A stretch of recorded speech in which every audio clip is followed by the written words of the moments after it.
This leads us to our final video on piano specifics, which is going to be finger numbers. What are finger numbers? Finger numbers are when we number our fingers in a way that lets us keep track of which finger we are going to use. So the first number is going to be our thumb. Say thumb is number 1, because that's what it is. Thumb is number 1. And then you go out. This is the confusing thing a little bit because it's a mirrored image, right? Because our hands are mirrored. So on our right hand, 1, 2, 3, 4, 5. But on our left hand, it's actually going to go technically to the left or down on the piano. 1, 2, 3, 4, 5. Now, how do we use these finger numbers? Well, let's say you were playing, Ode to Joy. We could say E, E, F, G, G, F, E, D, C, C, D, E, E, D, D.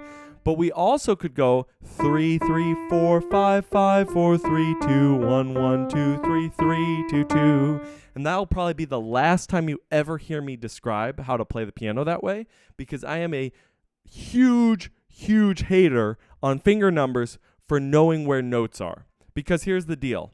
I'm going to play my second finger right now. I'm playing my second finger. Why is nothing coming out? I'm playing my second finger. Finger numbers don't actually tell you where notes are. They can sort of kind of because of where your hands are going to be placed, but ultimately where notes are is the letters of the piano. What do finger numbers do then? They actually help us with technique, which is kind of the way that you play the piano most efficiently to play it well. And the way they help us do that is by organizing where our fingers are and telling us when we need to move. So for example, a song may go, okay, we're going to go 1, 2, 3, 4, but then we're going to go to 1 again. It doesn't mean to go back down to here. It has a G shown, so we're going to go up and then we're going to move.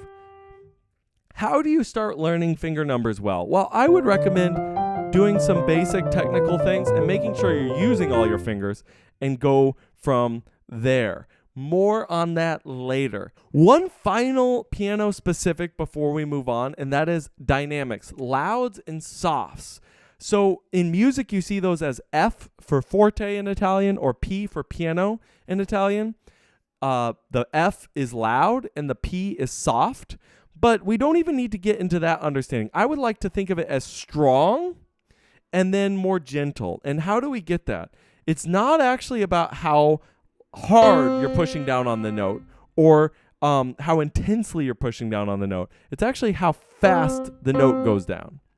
Now, that may make a little, make you scratch your head a little bit and be like, what is going on with that? Well, here is what is actually happening.